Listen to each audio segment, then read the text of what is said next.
This is Larry at Azelda's Legacy, and this morning I was watching one of those videos. It's 50 life hacks that you just have to know. And, you watch it and you go, some of them are absolutely dorky, some of them look very useful, and some of them you already knew. So, there's a mixture as it goes.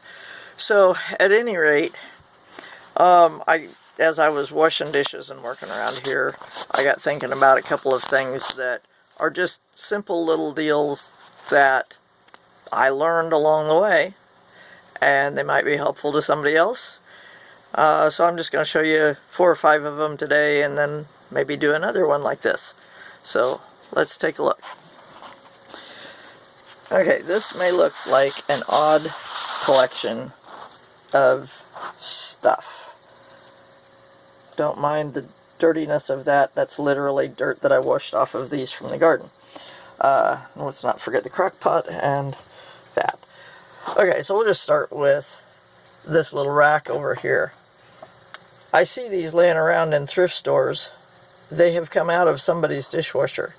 But trying to just keep those odds and ends organized because we're still in the camper. We're working our way towards the house. But being still in the camper, we're dealing with small spaces. So just keeping all of your odds and ends that you need right there at the sink organized instead of piled up, and then there's always a drippy mess. You kind of shake the water off before you stand things in there and wipe up under it once in a while. And other than that, I've used some coffee cups that a dear friend gave us. Hi, Aubrey. They turned out not to be microwavable, but I still wanted to enjoy them. She felt bad, and I'm like, no, I'll have these out where I can see them all the time and enjoy them. So they hold things. So then we'll move down to here.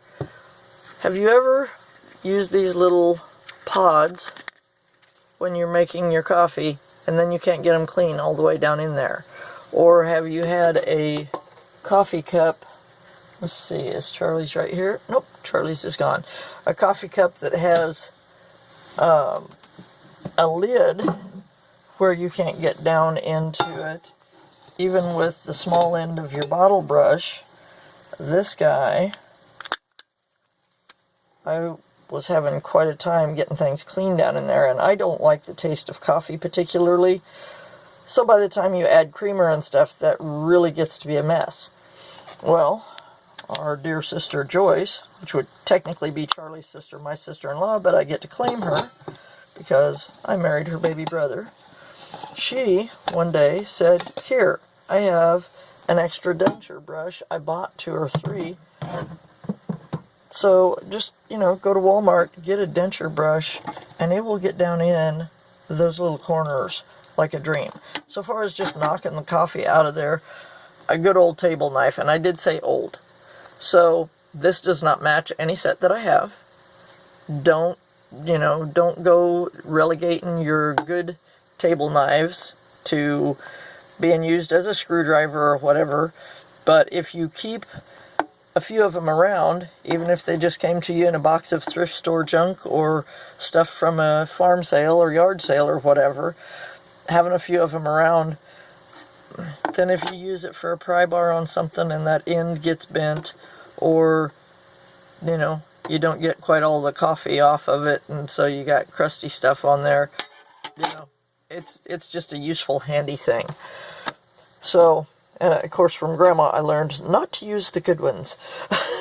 So then we've got these little fellers, and chopped up they look like that. These are some of the smaller ones, and I'm just using them up before they get wilty on me. I have some nice big sweet potatoes that grew in my garden. My friend Krista Hunter Bailey grew some ginormous ones. I mean, literally the size of, bigger than a softball. Small cantaloupe size, I would say. But these small ones, some people would just throw them out or think they weren't any good. But I'm chopping them up like that, and they're going,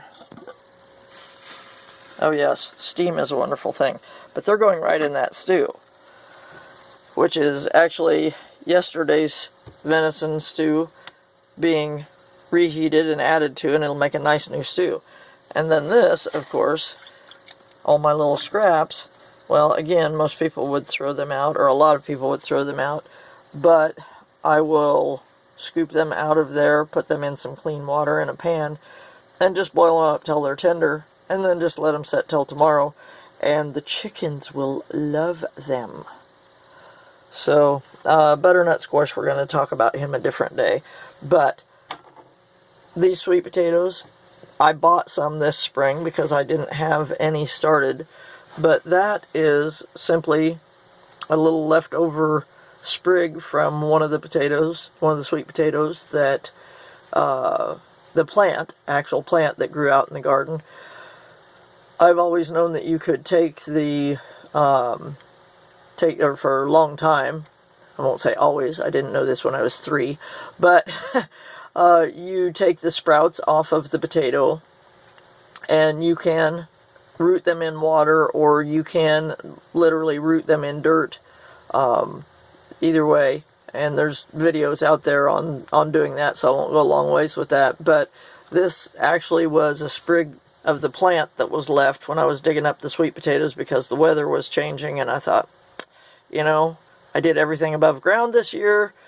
It was all in tires, tractor tires, car tires, truck tires, those kinds of things, because the soil is very definitely clay up here in our meadow.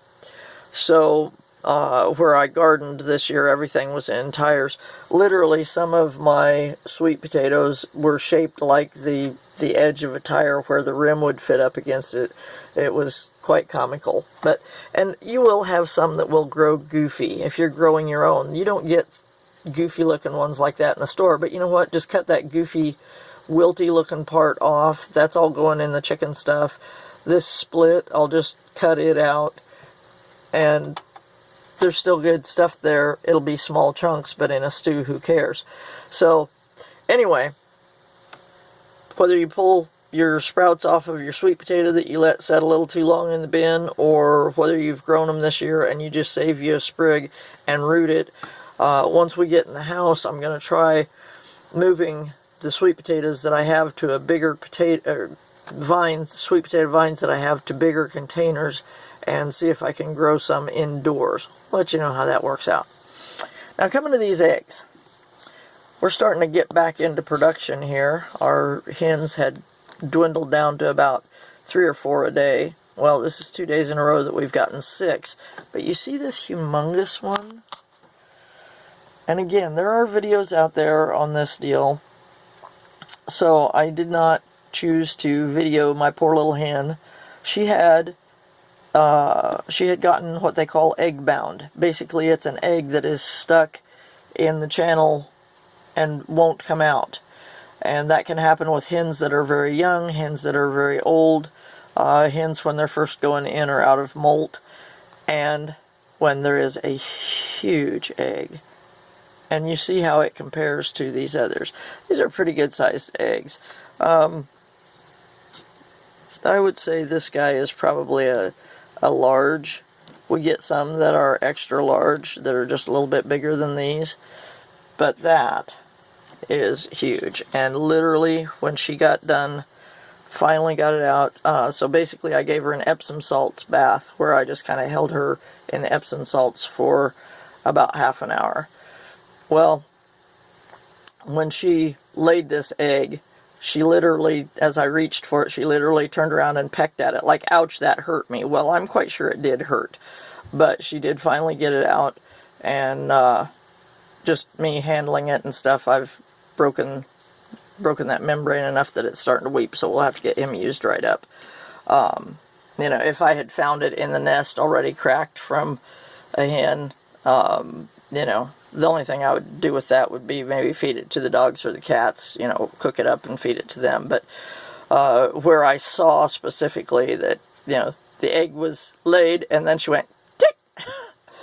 Yeah, she was an unhappy hen. So anyway, you know, a lot of little bits, things that I learned either just by trial and error, by, you know, things from Grandma, things from Sister Joyce, Joyce Kreitlow Hughes, and even from our friend Aubrey. So, anyway, that's all for today. Just thought this might be fun. Bye-bye and God bless from Azelda's Legacy.